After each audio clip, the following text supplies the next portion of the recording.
Hello students, स्वागत है आपका आपके अपने चैनल एमजीएम करियर इंस्टीट्यूट में। जो आज का हमारा टॉपिक है वो है हाइड्रोकार्बन। तो आपको पता है कि जो कि हाइड्रोकार्बन था, जो कि रिएक्शन मैकेनिज्म था, जिसके अंदर मैंने कहा था रिएक्शन मैकेनिज्म के अंदर जितनी भी रिएक्शन वाले चैप्टर हैं उनको हम कंटिन्यू आगे पढ़ते रहेंगे। तो आज का जो चैप्टर है वो है हाइड्रोकार्बन, और इसका जो बेसिक है वो रिएक्शन मैकेनिज्म के अंदर हम बेसिक कवर कर चुके हैं। तो हाइड्रोकार्बन को स्टार्ट करने से पहले अगर आपने हमारे चैनल को सब्सक्राइब नहीं किया है तो अभी सब्सक्राइब कर दें और बेल आइकन को प्रेस करना ना भूलें, ताकि आपको हमारे डेली लाइव लेक्चर्स का नोटिफिकेशन सबसे पहले मिले और आप अपनी स्टडी को कंटिन्यू रख पाएं। तो चलिए स्टार्ट करते हैं। हाइड्रोकार्बन हाइड्रोकार्बन जैसा कि नाम से पता लग रहा है कि हाइड्रोजन और कार्बन से मिलकर जो बनता है उसे हाइड्रोकार्बन कहा जाता है। तो compound which can form by carbon and hydrogen is called hydrocarbon. अब जो नेचुरली अगर हम बात करें तो हाइड्रोकार्बन के कौन कौन से एग्जाम्पल हैं जो कि हमें मिल सकते हैं, तो अगर मैं आपको बताऊं तो एक्चुअल में जो पेट्रोल है, क्लियर, जो कि सीएनजी है, एलपीजी है, एक्सेप्ट्रा, ये सब के सब क्या हैं? ये सब के सब एक तरीके से हाइड्रोकार्बन है। ये मिक्सचर है, किसका मिक्सचर है? ये सब हाइड्रोकार्बन का ही मिक्सचर है, उन्हीं से मिलकर ये सब कुछ बना हुआ है। तो ये नेचुरली क्या हो गए? एग्जाम्पल हो गए। चलिए और आगे बढ़ते हैं। अगर हाइड्रोकार्बन की बात करें तो हाइड्रोकार्बन को डिफरेंट डिफरेंट पार्ट में डिवाइड किया हुआ है। सबसे पहला पार्ट जो है वो है एल्केन। एल्केन का जो जनरल फॉर्मूला होता है वो CnH2n+2 होता है, जिसको हम पहले भी पढ़ चुके हैं। उसी तरीके से अगर एल्कीन की बात करूं तो एल्कीन का जो जनरल फॉर्मूला होगा वो क्या होगा भाई? CnH2n होगा। एल्काइन की बात करूं तो एल्काइन का जो जनरल फॉर्मूला होगा वो क्या होगा? CnH2n-2 होगा। और जो लास्ट है वो है एरोमेटिक हाइड्रोकार्बन। मतलब हाइड्रोकार्बन को डिफरेंट पार्ट में क्लासिफाई कर दिया, एल्केन, एल्कीन, एल्काइन और एरोमेटिक हाइड्रोकार्बन। और इन चारों की स्टडी हम यहाँ पर करने वाले। जब इन चारों को हम ढंग से पढ़ लेंगे, कवर कर लेंगे, तो हाइड्रोकार्बन ऑटोमेटिकली कवर हो जाएगा। क्लियर है? तो जो हमारा आज का चैप्टर है वो है हाइड्रोकार्बन, और उसके अंदर सबसे पहला जो टॉपिक आता है वो है एल्केन। तो हम स्टार्ट करने वाले हैं किसको? एल्केन को। तो चलिए क्या होता है एल्केन जानते हैं इसको। एल्केन जो होता है it's also known as paraffins. इसे पैराफिन्स के नाम से भी जाना जाता है। पैराफिन्स का क्या मतलब है? पैरा यानी तो पैरा बोले तो पैराफिन्स किससे मिलके बना होता है भाई? पैराफिन्स मिलके बना होता है पैरम प्लस अफिन्स से। किससे मिलके बना होता है? पैरम प्लस अफिन्स। जो पैरम होता है, पैरम का मतलब है क्या? लेस। और एफिन्स का क्या मतलब है? रिएक्टिव। कहने का मतलब ये लेस रिएक्टिव होते हैं, इसीलिए इन्हें पैराफिन्स कहा जाता है। कहने का मतलब इतनी जल्दी एक्टिवेट नहीं होते हैं, इसीलिए इनका नाम है पैराफिन्स। क्लियर है कहानी? चलिए, इनका जो हाइब्रिडाइजेशन होता है वो होता है sp3 hybridisation. Clear? Bond length जो पाई जाती है बिटवीन द कार्बन वो होती है 1.54 एंगस्ट्रॉम, और जो बॉन्ड एंगल होता है वो होता है 109 डिग्री 28 मिनट्स। और इसकी जो ज्योमेट्री होती है वो होती है ट्राइगोनल प्लेनर। कौन सी होती है भाई? ट्राइगोनल प्लेनर होती है। क्लियर? ट्राइगोनल प्लेनर की ज्योमेट्री हम पहले भी बना चुके हैं, हमने पढ़ा हुआ है कि ट्राइगोनल प्लेनर किस तरीके से रहता है। क्लियर? सॉरी, अगर sp3 हाइब्रिडाइजेशन है तो ट्राइगोनल प्लेनर नहीं मिलेगा, एक्चुअल में क्या मिलेगा? टेट्राहेड्रल मिलेगा। क्या मिलेगा भाई? टेट्राहेड्रल। तो हम यहाँ क्या लिख लेते हैं? यहाँ लिख लेते हैं टेट्राहेड्रल। अगर sp2 होता तो ट्राइगोनल प्लेनर होता, पर ये तो टेट्राहेड्रल है। टेट्राहेड्रल के अंदर अगर हम CH4 की ज्योमेट्री बनाते हैं, किसकी ज्योमेट्री बनाते हैं भाई?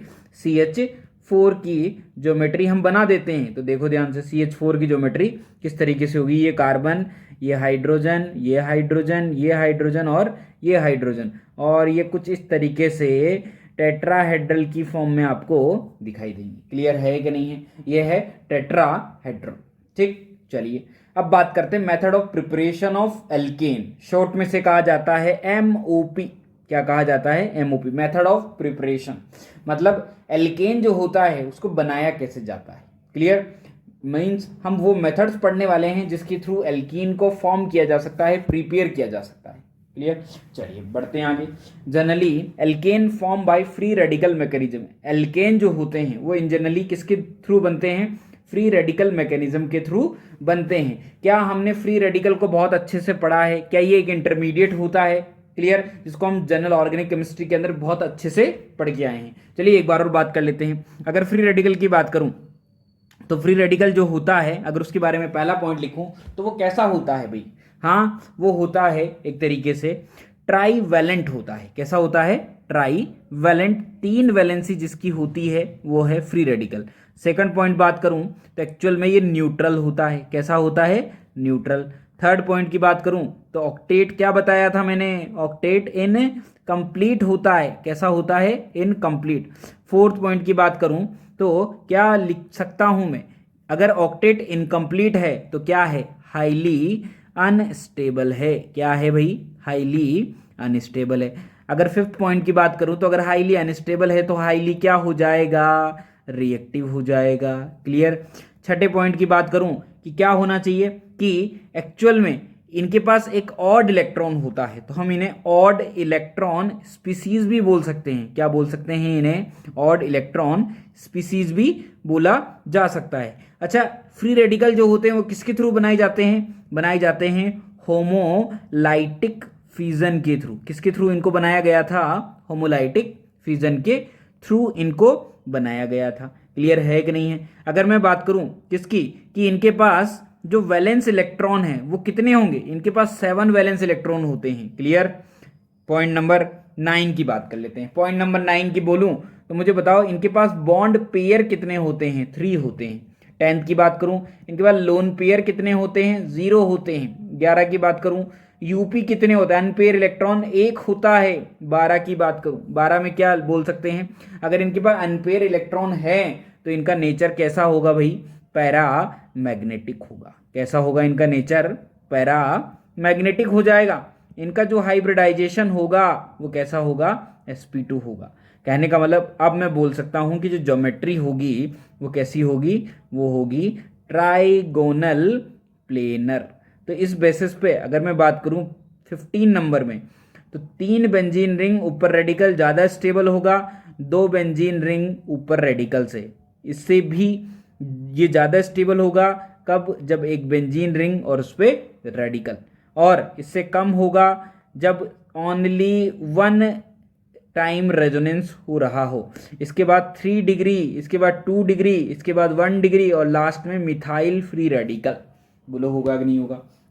तो कहने का मतलब हमने फ्री रेडिकल को इस तरीके से पहले भी पढ़ रखा है। ये सब चीजें हमने पहले भी जान रखी है जनरल ऑर्गेनिक केमिस्ट्री के अंदर। चलिए, तो मैंने क्या बोला कि हम पढ़ रहे हैं एल्केन को। एल्केन के अंदर हम किसकी बात करने वाले हैं? Method of preparation of alkene, मतलब एल्केन को कैसे बनाया जाए, एल्केन के बनाने के मेथड्स की हम बात कर रहे हैं। तो एल्केन को बनाने के लिए फ्री रेडिकल को काम में लिया जाता है। तो हम सब कुछ जान रहे हैं फ्री रेडिकल के बारे में। जैसे फ्री रेडिकल के बारे में जान जाएंगे उसके बाद हम किसको बनाना स्टार्ट कर देंगे? एल्केन को बनाना स्टार्ट कर देंगे। तो पहले हम फ्री रेडिकल को बहुत अच्छे से बहुत डीप में पढ़ लेते हैं।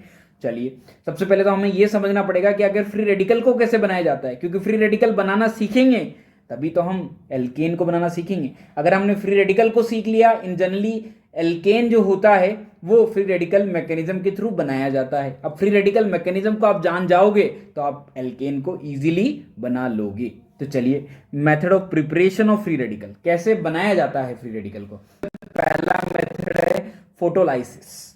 फोटोलाइसिस मतलब फोटोन की जो एनर्जी है वो देनी पड़ती है। जैसे अगर मैं कोई एग्जांपल ले लूं, like CS3C CS3 CH3OCl। Clear है कहानी?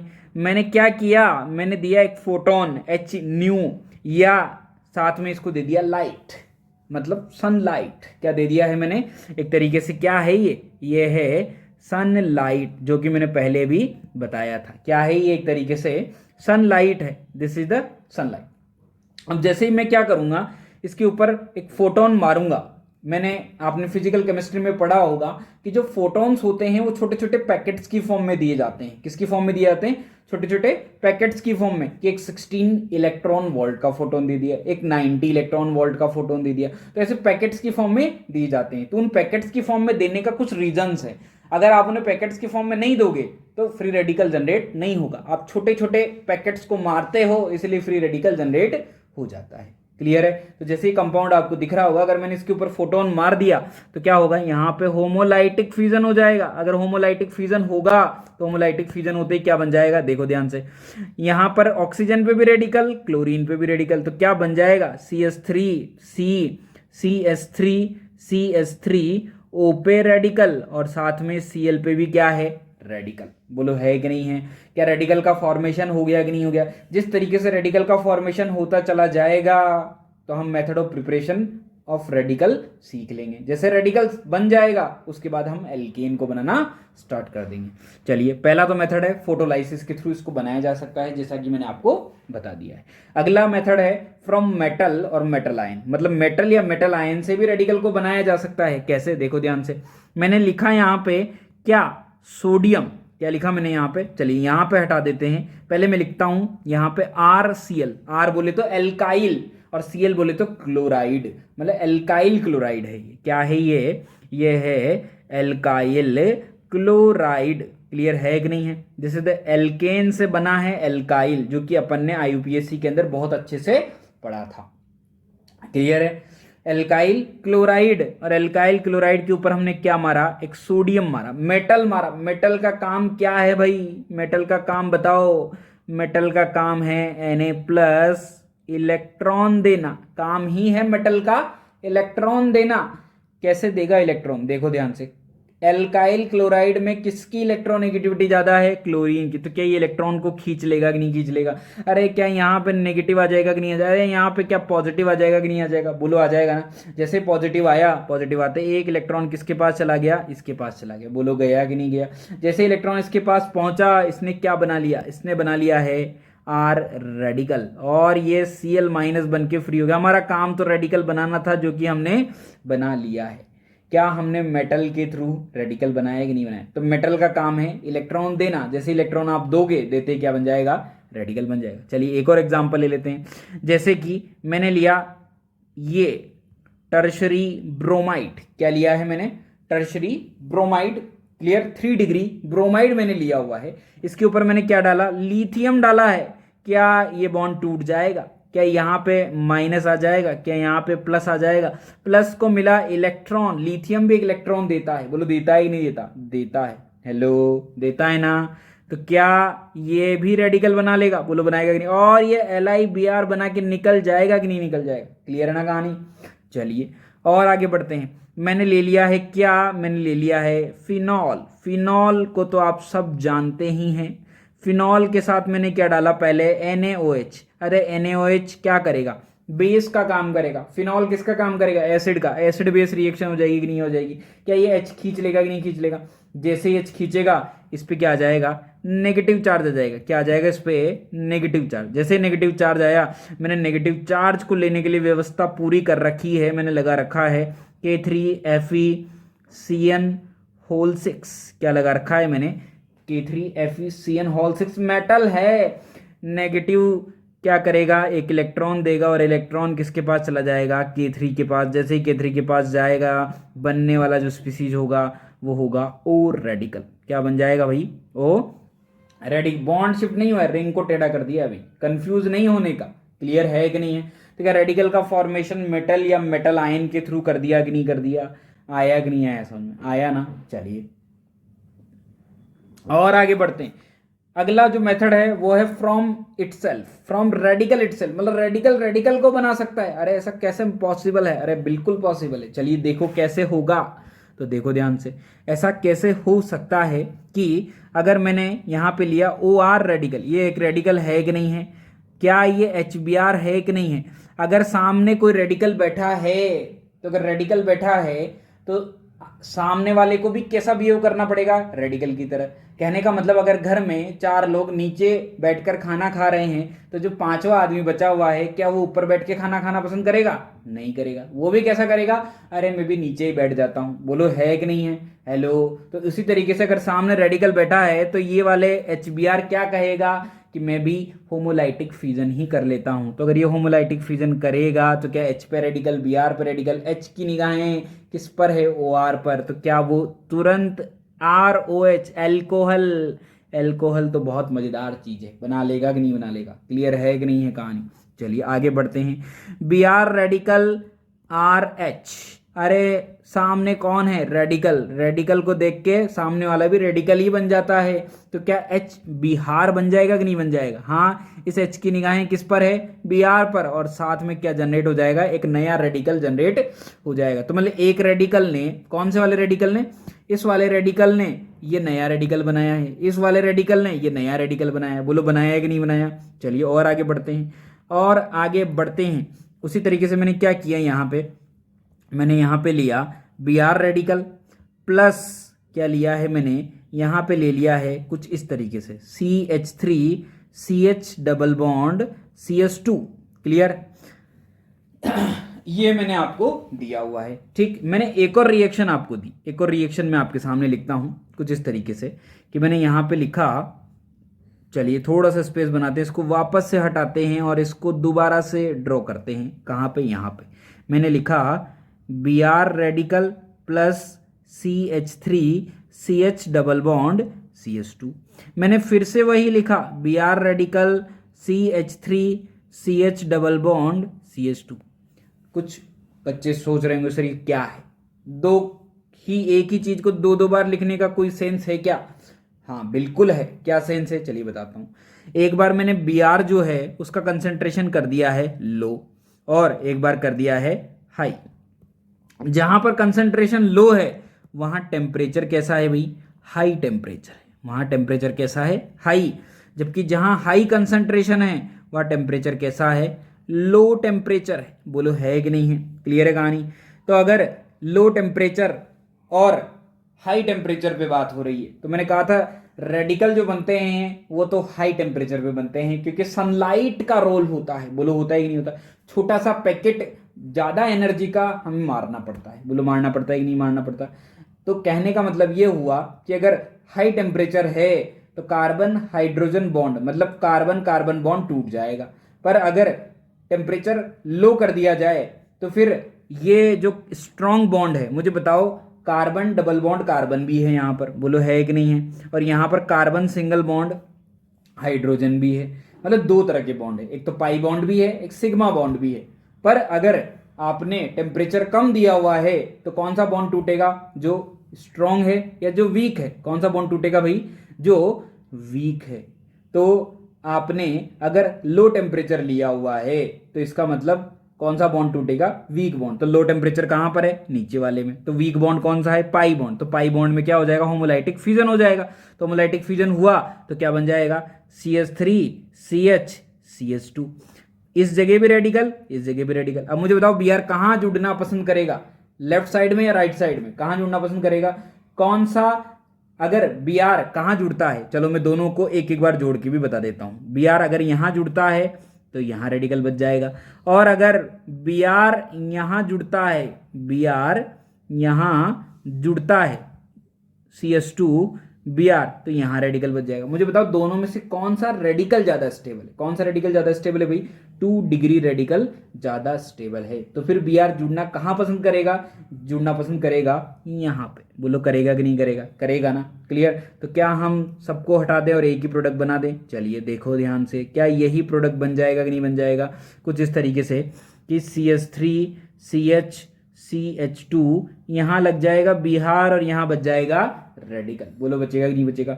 अब बात आती है कि जब टेम्परेचर हाई हो तो वीक बॉन्ड नहीं टूटता है, वो बॉन्ड टूटता है जो स्ट्रॉन्ग होता है, और स्ट्रॉन्ग बॉन्ड है कार्बन हाइड्रोजन बॉन्ड। अगर कार्बन हाइड्रोजन बॉन्ड टूट जाएगा तो किस तरीके से टूटेगा कि यहाँ जो कार्बन हाइड्रोजन है उसको कौन खींच लेगा, ये H, और क्या बना देगा, CH2 रेडिकल आ जाएगा यहाँ पे, CH डबल बॉन्ड CH2, ये एज इट इज है, ये वाला बॉन्ड टूटा ही नहीं है, और बाहर क्या निकल गया है, HBr। तो क्या एक रेडिकल ने दूसरा रेडिकल बनाया कि नहीं बनाया, क्या नीचे वाले में भी एक रेडिकल ने दूसरा रेडिकल फॉर्म किया कि नहीं किया। तो स्टूडेंट्स ये भी बिल्कुल ध्यान रखने वाली बात है कि टेम्परेचर हाई है या लो है। अगर टेम्परेचर हाई है तब तो हमेशा वो बॉन्ड टूटेगा जो एलाइलिक कार्बन वाला है, इसे क्या कहा जाता है, एलाइलिक कार्बन कहा जाता है। मतलब एलाइलिक पोजीशन से क्या निकलेगा, H निकलेगा और रेडिकल फॉर्म हो जाएगा। तो हमेशा ध्यान रखें हाई टेम्परेचर मतलब एलाइलिक रेडिकल फॉर्म होता है। क्लियर। चलिए ये तो बनाया हमने रेडिकल को। हम किसकी बात कर रहे हैं? Free radical. फ्री रेडिकल का हमने फॉर्मेशन पढ़ लिया है। अब फ्री रेडिकल कौन कौन सी रिएक्शंस करता है? क्लियर। चलिए बात कर लेते हैं। रेडिकल जो होता है, रेडिकल डिफरेंट डिफरेंट टाइप के रिएक्शंस करता है, जिसमें सबसे पहली है क्या? वो है कॉम्बिनेशन। चलिए मैं पहले बता देता हूं कौन कौन सी करता है। दो तरह के रिएक्शन करता है। पहला है कॉम्बिनेशन और दूसरा है डिसप्रपोर्शनेशन। कौन सी है भाई? डिसप्रपोर्शनेशन। क्लियर है कहानी? डिसप्रपोर्शनेशन रिएक्शन ये करता है। क्लियर। चलिए सबसे पहले हम स्टार्ट करते हैं किसको? कॉम्बिनेशन को। कॉम्बिनेशन की बात करी जाए तो देखो ध्यान से, कॉम्बिनेशन का मतलब है कि अगर R को R के साथ कंबाइन कर दिया जाए तो बन जाएगा RR। क्या बन जाएगा? RR। उसी तरीके से बिहार को बिहार से कंबाइन कर दिया जाए तो बन जाएगा BR2। अगर R को Br से कंबाइन कर दिया जाए तो बन जाएगा RBr एल्काइल ब्रोमाइड। बोलो बनेगा कि नहीं बनेगा? क्या अगर मैं यहाँ पे एक मिथाइल है, यहाँ पे एक इथाइल है और यहाँ पे एक प्रोपाइल है, क्लियर, इन तीनों को कंबाइन कर दूं तो क्या मिथाइल मिथाइल भी कंबाइन हो सकता है? क्या इथाइल इथाइल के साथ भी कंबाइन हो सकता है? क्या प्रोपाइल प्रोपाइल के साथ भी कंबाइन हो सकता है? क्या मिथाइल इथाइल के साथ भी कंबाइन हो सकता है? क्या मिथाइल प्रोपाइल के साथ भी कंबाइन हो सकता है? और क्या इथाइल प्रोपाइल के साथ भी कंबाइन हो सकता है? क्या ये सारे के सारे कॉम्बिनेशन बन सकते ही नहीं बन सकते? मतलब रेडिकल का कैसा नेचर है? कंबाइन होने का नेचर। अगर सामने वाले अगर कोई दो रेडिकल पास पास आ गए तो कभी भी अलग अलग नहीं रह सकते, वो तुरंत कहाँ आ जाएंगे? पास पास आ जाएंगे, रिएक्शन कर लेंगे तुरंत। क्लियर है कि नहीं है कहानी? चलिए तो अगर मान लेते हैं कि अगर इस CS2 ये CS2 यहां पर भी रेडिकल यहां पर भी रेडिकल, तो क्या ये दोनों आपस में बॉन्ड बना लेंगे कि नहीं बना लेंगे? क्या बन जाएगा? CS2 डबल बॉन्ड CS2 बन जाएगा। बोलो बनेगा कि नहीं बनेगा? बनेगा ना। क्लियर है कहानी? तो अगर मैं इसी तरीके से यहाँ पे भी रेडिकल यहाँ पे भी रेडिकल, क्या ये रेडिकल रेडिकल आपस में कंबाइन हो जाएंगे कि नहीं हो जाएंगे? बोलो कंबाइन जैसे ही होंगे क्या एक 3 मेंबर की रिंग आपको बनती हुई नजर आएगी? क्या अगर मैं यहाँ पर भी रेडिकल और यहाँ पर भी रेडिकल, क्या ये 4 कार्बन है कि नहीं? और ये चारों अगर कंबाइन हो जाते हैं तो क्या एक 4 मेंबर की रिंग बन के बाहर आएगी कि नहीं आएगी? बिल्कुल आएगी। और सुनो आगे, क्या ये एक 6 मेंबर की रिंग हो, यहाँ पे भी रेडिकल यहाँ पे भी रेडिकल, रेडिकल रेडिकल आपस में कंबाइन होंगे तो क्या यहाँ पे एक डबल बॉन्ड आ जाएगा कि नहीं आ जाएगा? आ जाएगा ना। क्लियर है कहानी? उसी तरीके से अगर यहाँ पे 4 की जगह 5 कार्बन हो और दोनों तरफ रेडिकल हो तो रेडिकल रेडिकल से कंबाइन हो जाएंगे और 5 मेंबर की एक रिंग बना लेंगे कि नहीं बना लेंगे? बना लेंगे ना। क्लियर। अगर CH डबल बॉन्ड CH, इस पे भी रेडिकल इस पे भी रेडिकल, रेडिकल रेडिकल कंबाइन होते हैं तो 2 बॉन्ड तो पहले ही हैं, साथ में कितने बॉन्ड आ जाएंगे? 3 बॉन्ड आ जाएंगे। बोलो आएंगे कि नहीं आएंगे? अगर मैंने यहाँ पे ये ले लिया है, क्या ले लिया है मैंने? यहाँ पे ये, और यहाँ पे भी रेडिकल यहाँ पे भी रेडिकल, क्या रेडिकल रेडिकल आपस में कंबाइन होंगे तो क्या आपको 2 6 मेंबर की रिंग दिखाई देगी कि नहीं दिखाई देगी? क्लियर है ना कहानी? आया समझ में? तो इस तरीके से हम इन क्वेश्चंस को कर सकते हैं। बोलो क्या रेडिकल बनाना सीखे कि ना सीखे? आप सीख गए ना। तो इस तरीके से हम इन क्वेश्चंस को डील कर सकते हैं। अभी और भी क्वेश्चंस हैं, और भी क्वेश्चन हम ले सकते हैं। ऐसा नहीं है कि यहाँ पे ही सब कुछ फिनिश हो जाता है। तो अगर यहाँ भी रेडिकल हो यहाँ भी रेडिकल हो, क्या रेडिकल रेडिकल से अगर कंबाइन होता है तो क्या ये बन जाएगा कि नहीं बन जाएगा? बोलो बनेगा ना। और सुनो, अगर यहाँ पे भी रेडिकल हो यहाँ पे भी रेडिकल हो यहाँ पे भी रेडिकल यहाँ पे भी रेडिकल, तो क्या इधर ऐड कर लो चाहे इधर कर लो या फिर इधर कर लो इधर कर लो, एक ही बात है। तो अगर मैं इधर भी कंबाइन तो क्या एक डमरू बन जाएगा कि नहीं बन जाएगा? बन जाएगा ना। तो अगर यहाँ पे 6 मेंबर की रिंग हो, यहाँ पे कुछ ऐसा दिया हो, यहाँ पे भी रेडिकल हो यहाँ पे भी रेडिकल हो, तो रेडिकल रेडिकल आपस में कंबाइन होके एक 6 मेंबर तो पहले ही था, एक और 6 मेंबर बन जाएगा कि नहीं बन जाएगा? बन जाएगा ना। तो अगर इसी तरीके से फिर से वही बात कि अगर यहाँ पे भी रेडिकल हो यहाँ पे भी रेडिकल हो, तो जरा ध्यान से देखना भाई, क्या रेडिकल रेडिकल अगर कंबाइन होंगे तो 1 2 3 4 5 6, इधर भी 1 2 3 4 5 एंड 6, क्या दोनों तरफ 6 6 मेंबर की रिंग आ जाएगी कि नहीं आ जाएगी? किस तरीके से बन जाएगा? कुछ इस तरीके से बन जाएगा। समझ में आया कि नहीं आया? तो अगर मान लेते हैं कि एक डबल बॉन्ड है, इधर भी रेडिकल इधर भी रेडिकल। अब एक तो तरीका है कि मैं इन जो कॉर्नर वाले कार्बन है इन दोनों को कंबाइन कर दूं, अगर इन दोनों को कंबाइन कर दूं तो क्या एक डबल बॉन्ड यहाँ बच जाएगा कि नहीं बन जाएगा, और इसको इसके साथ कंबाइन कर दें, बोलो कर देंगे ना कर दें। और एक और तरीका है, एक और तरीका ये है कि हम इस डबल बॉन्ड का होमोलाइटिक फ्यूजन करा दें। अगर होमोलाइटिक फ्यूजन कराते हैं तो क्या होगा, होगा कि यहाँ भी रेडिकल जनरेट हो जाएगा, यहाँ भी रेडिकल जनरेट हो जाएगा, और पुराने रेडिकल नए रेडिकल के साथ क्या कर लेंगे, बॉन्ड बना लेंगे। और क्या यहाँ भी डबल बॉन्ड, यहाँ भी डबल बॉन्ड, बोलो आ जाएगा कि नहीं आ जाएगा। इस कंडीशन में ये है माँ, ये है मी, माँ बोले तो मेजर, मी बोले तो माइनर। समझ में आया कि नहीं आया, क्लियर है कहानी। चलिए और आगे बढ़ते हैं। अगर 6 मेंबर की रिंग, डबल बॉन्ड, यहाँ भी रेडिकल, यहाँ भी रेडिकल, तो क्या बन जाएगा।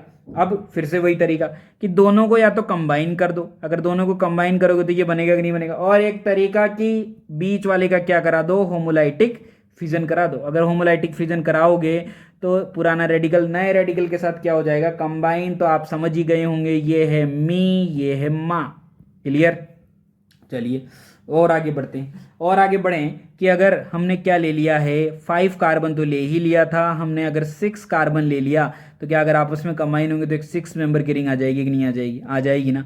तो अगर उसी तरीके से अगर हम 5 की जगह 6 की जगह 7 ले लें तो कभी भी ध्यान रखें कि 7 मेंबर रिंग फॉर्म नहीं होगी, क्लियर, क्योंकि वो क्या हो जाती है, अनस्टेबल हो जाती है, बहुत बड़ी हो जाती है। इसीलिए हम क्या बना देते हैं, इसीलिए हम बना देते हैं इसकी जगह क्या, CH2 को एन टाइम रिपीटेशन कर देते हैं और बना देते हैं क्या, पॉलीमर। क्या बना देते हैं भाई, पॉलीमर फॉर्म कर लेते हैं। आया कि नहीं आया, समझ में आ गया है। चलिए आगे बढ़ते हैं। अगर यहाँ पे ये है और ये है, क्लियर, अगर दो जगह रेडिकल आपको दिखाई दे रहा है और दोनों को आप कंबाइन कर देते हैं तो क्या ऐसा कंपाउंड आ जाएगा कि नहीं आ जाएगा। अरे इसको देखो, ये तो एंटी एरोमेटिक है, हाईली क्या है, अनस्टेबल है, तो क्या इसको बनाना मुश्किल ही नहीं, इसको तो नामुमकिन है, इसको बनाना ही नहीं है। तो फिर क्या करें, हम कर देते हैं कि इसके 2 मोल ले लो, क्या ले लो, इसके 2 मोल, और 2 मोल लेकर बना दो डाइमर। क्या बना दो, डाइमर। तो मैंने बताया था कि जब कोई भी एंटी एरोमेटिक कंपाउंड आ जाए तो वो क्या फॉर्म कर लेता है, डाइमर फॉर्म कर लेता है। मैंने जीओसी में आपको पढ़ाया था, अगर डाइमर फॉर्म करेगा तो किस तरीके से कंपाउंड बनाएगा, देखो ध्यान से। 2 कंपाउंड आपस में जुड़ चुके हैं, यहाँ भी डबल बॉन्ड, यहाँ भी डबल बॉन्ड, जैसे यहाँ वाला रेडिकल, यहाँ वाला रेडिकल, ये चारों आपस में क्या हो गए, कंबाइन हो गए हैं, और ये बन गया है एक नॉन एरोमेटिक कंपाउंड जो कि इससे तो ज़्यादा स्टेबल है। क्लियर हुआ कि नहीं हुआ, आया समझ में। उसी तरीके से अगर बेंजीन रिंग हो, यहाँ भी रेडिकल, यहाँ भी रेडिकल, तो ये भी क्या बना लेते हैं, डाइमर बना लेते हैं। क्या बना लेते हैं, ये भी डाइमर बना लेते हैं। समझ में आया कि नहीं आया, क्लियर है कहानी। चलिए तो इस तरीके से इन क्वेश्चंस को हम डील कर सकते हैं। तो ये है सबसे पहली रिएक्शन, कॉम्बिनेशन, मतलब कुछ नहीं करना है, रेडिकल को रेडिकल से कंबाइन करना है, ठीक। सेकंड जो रिएक्शन रेडिकल शो करते हैं उसका नाम मैंने आपको बताया था, जिसका नाम है डिसप्रपोर्शनेशन। डिसप्रपोर्शनेशन थोड़ा अच्छे से लिखते हैं, this is the disproportionation reaction, clear.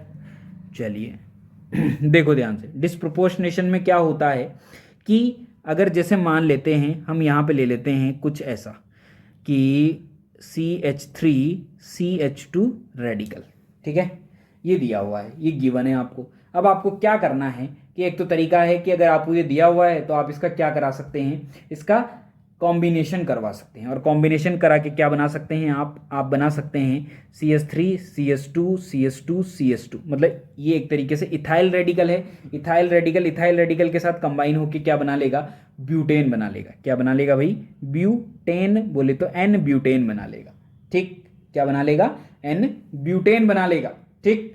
पर ये तो कौन सी रिएक्शन थी, ये तो है कॉम्बिनेशन, बट हमें कॉम्बिनेशन नहीं कराना है, हमें कराना है डिसप्रपोर्शनेशन। डिसप्रपोर्शनेशन कैसे कराया जाए, तो उसका तरीका है, क्या तरीका है, देखो ध्यान से।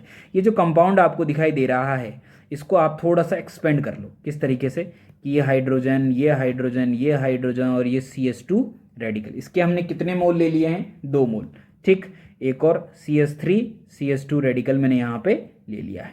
अब क्या करना है कि जो पहला कंपाउंड आपको दिखाई दे रहा है उसके अंदर क्या करा दो, होमोलाइटिक फ्यूजन करा दो। क्या करा दो, होमोलाइटिक फ्यूजन। किसका फ्यूजन कराओ, कि ये जो H रेडिकल है इसको निकालो कि यहाँ से भी होमोलाइटिक फ्यूजन हो गया। अगर होमोलाइटिक फिजन जैसे ही हुआ, यहाँ पे भी क्या जनरेट हुआ, एक रेडिकल, और यहाँ पे भी क्या जनरेट हुआ, एक रेडिकल। यहाँ का जो रेडिकल है वो उठ के कहाँ जा चुका है, वो यहाँ जा चुका है।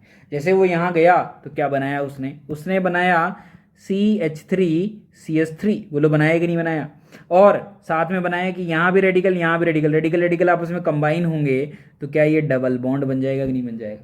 तो दो तरह के कंपाउंड आगे कि नहीं आगे, एक का हो गया ऑक्सीडेशन, एक का हो गया रिडक्शन, इसीलिए कहा गया है डिस्प्रोपोर्शनेशन। मतलब हाइड्रोजन निकल रहा है, मतलब क्या हो रहा है, हाइड्रोजन का निकलना और ऑक्सीजन का जुड़ना क्या कहलाता है, रिडक्शन कहलाता है, सॉरी ऑक्सीडेशन कहलाता है। तो एक का तो हो गया ऑक्सीडेशन और एक का हो गया रिडक्शन। समझ में आया कि नहीं।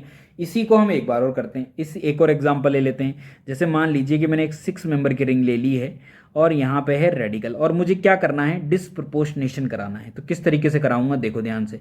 मैंने एक और मोल ले लिया, दोनों को कंबाइन नहीं कराना है, कंबाइन कराना होगा तब तो आराम से हम बॉन्ड बना देंगे और दोनों को कॉम्बिनेशन कर देंगे, पर हमें कंबाइन नहीं कराना है, हमें क्या कराना है, डिस्प्रोपोर्शनेशन। तो देखो ध्यान से, ये जो रेडिकल है इसके पास वाला अल्फा कार्बन, पास वाला अल्फा कार्बन, तो जो अल्फा कार्बन है वहां पे जो हाइड्रोजन प्रेजेंट है, चाहे ये वाला हाइड्रोजन हो चाहे ये वाला हाइड्रोजन हो, यहाँ पर जो हाइड्रोजन प्रेजेंट है उसे उठाना है और उठा के कहाँ लगाना है, यहाँ पे लगाना है। तो जैसे ही यहाँ पे रखेंगे, रखते ही क्या बन जाएगा, देखो ध्यान से, जो रिंग है कौन सी वाली, पहली वाली, ये वाली रिंग, इसमें जैसे ही H निकला, H कैसे निकला, होमोलाइटिक फिजन से। क्यों, क्योंकि यहाँ पे जो कार्बन हाइड्रोजन बॉन्ड था इसमें होमोलाइटिक फिजन हो गया। तो जैसे होमोलाइटिक फिजन हुआ, यहाँ भी रेडिकल जनरेट हो गया और ये भी रेडिकल, रेडिकल रेडिकल आपस में क्या हो गए, कंबाइन, और यहाँ क्या बन गया, डबल बॉन्ड बन गया। और यहाँ का जो रेडिकल था वो कहाँ गया, यहाँ पे गया। तो जैसे वो यहाँ गया तो क्या बना लिया उसने बना लिया हेक्सेन। बोलो बनाया है कि नहीं बनाया, क्लियर है कि नहीं है। तो मतलब एक एल्कीन भी बनेगा, साथ में एक एल्कीन भी बनेगा। क्लियर हुआ कि नहीं हुआ। तो this is the disproportionation reaction. अब आपके माइंड में क्वेश्चन होगा कि सर कब डिस्प्रोपोर्शनेशन कराना है, कब क्या करना है। तो मैं आपको बता दूं कि कॉम्बिनेशन कब कराना है, कि जब 1 डिग्री या 2 डिग्री रेडिकल हो, 1 डिग्री या 2 डिग्री रेडिकल हो, तब तो कॉम्बिनेशन से बनने वाला प्रोडक्ट क्या होता है, मेजर होता है। पर अगर 3 डिग्री रेडिकल आ जाए, क्या आ जाए, 3 डिग्री रेडिकल आ जाए, तो उसमें कॉम्बिनेशन होना इतना आसान नहीं है। इसीलिए डिस्प्रोपोर्शनेशन से बनने वाला जो प्रोडक्ट आता है वो क्या आता है, मेजर आता है। समझ में आया कि नहीं आया। तो अगर हम कुछ भी ले लें कि write possible products and identify major product, कोई भी क्वेश्चन ले लें, अगर क्या ले लें हम, कोई भी क्वेश्चन ले लें। जैसे कि हम कोई क्वेश्चन ले लेते हैं, क्वेश्चन नंबर 1 मैंने लिखा ये रेडिकल बनाया। अब इसका मैंने क्या बोला कि इसके प्रोडक्ट भी बनाइए और साथ में इसका मेजर भी बनाइए। तो प्रोडक्ट बनाने के तो दो तरीके हैं, एक कॉम्बिनेशन से भी बनाया जा सकता है। अगर कॉम्बिनेशन से बनाएंगे तो इसी के साथ कॉम्बिनेशन करा दो तो क्या ये बन जाएगा कि नहीं बन जाएगा। कैसे बनाइए, देखो ध्यान से, मैं समझा देता हूं आपको कैसे। कि पहले यहां पर भी रेडिकल था, यहां पर भी रेडिकल था, रेडिकल रेडिकल आपस में अगर कंबाइन हुए तो क्या ये बन जाएगा कि नहीं बन जाएगा, बन जाएगा ना। उसी तरीके से अगर इसी के दूसरे मोल में क्या हो गया, हाइड्रोजन का ट्रांसफर हो गया, डिस्प्रोपोर्शनेशन हो गया, तो कैसे होगा, देखो ध्यान से। इसके पास वाला अल्फा कार्बन, ये यहाँ पर है अल्फा कार्बन हाइड्रोजन बॉन्ड, ये बोलो ये बनेगा कि नहीं बनेगा। जैसे यहाँ से बॉन्ड टूटा, टूटते गए यहाँ रेडिकल आ जाएगा कि नहीं आ जाएगा, आ जाएगा, और यहाँ डबल बॉन्ड बन जाएगा। और दूसरा जो मोल था वो क्या बना लेगा, यहाँ पे रेडिकल को H ले लेगा, तो यहाँ H आ जाएगा कि नहीं आ जाएगा। मतलब यहाँ से निकला हुआ H, यहाँ से निकला हुआ H वहाँ जा चला गया, बोलो गया कि नहीं गया। तो क्या ये बन जाएगा नहीं बन जाएगा। पर क्या ये 2 डिग्री रेडिकल है कि नहीं है, अगर 2 डिग्री रेडिकल है तो मेजर किससे बनेगा, कॉम्बिनेशन से बनेगा। पर इसी के साथ क्वेश्चन नंबर 2 में अगर 3 डिग्री रेडिकल आ जाए तो 3 डिग्री रेडिकल से बनने वाला जो प्रोडक्ट ये वाला होगा, ये पूरी तरीके से क्या होगा, माइनर। तो फिर मेजर क्या होगा, मेजर होगा इसका डिस्प्रोपोर्शनेशन वाला प्रोडक्ट। कैसे बनेगा वो बनेगा कुछ ऐसे कि ये जो दिखाई दे रहा है, ये 3 जो मिथाइल आपको दिखाई दे रहे हैं, यहाँ जो रेडिकल है, यहाँ भी रेडिकल बनाओ, यहाँ रेडिकल बनाओगे तो क्या यहाँ डबल बॉन्ड आ जाएगा कि नहीं आ जाएगा। और इसी का एक और मोल ले लो, उसके अंदर H चिपका दो और वो क्या बन जाएगा, एल्केन बन जाएगा। ये है मेजर। क्या है ये, मेजर है। समझ में आया कि नहीं आया। तो इस तरीके से हमने फ्री रेडिकल को बनाना भी सीख लिया है कि किस किस से बनाया जा सकता है, और इससे रिलेटेड जितनी भी रिएक्शन है वो भी हमने पढ़ लिए। रिएक्शन से आपको क्लियर भी हुआ होगा कि इससे हमने बहुत सारी जगह एल्केन बनाया है। क्या बनाया है? एल्केन बनाया है। ये एल्केन है, ये एल्केन है, बोलो है कि नहीं है? ये सब के सब क्या है भाई? ये एल्केन है। तो कहने का मतलब जो रेडिकल है वो किसको बनाने में हेल्प करता है? एल्केन को बनाने में हेल्प करता है, इसलिए हमने रेडिकल को सबसे पहले पढ़ा है। अब रेडिकल पूरी तरीके से कंप्लीट है, इसका फोटोलाइसिस, मेटल आयन, जो भी मेथड्स थे वो सब कंप्लीट है। इसकी केमिकल रिएक्शन, कॉम्बिनेशन रिएक्शन, इधर से डिस्प्रपोर्शनेशन, वो भी कंप्लीट है। तो ये रिएक्शन जो है फ्री रेडिकल की वो कंप्लीट हो चुकी है। अब हम बढ़ेंगे किसकी तरफ? एल्केन के मेथड ऑफ प्रिपरेशन की तरफ कि आखिर कौन कौन से मेथड्स हैं जिनके थ्रू एल्केन को बनाया जा सकता है। किसकी हेल्प से? रेडिकल की हेल्प से, जिनको हम आगे लेक्चर में कंटिन्यू करेंगे। तो thank you students, thank you.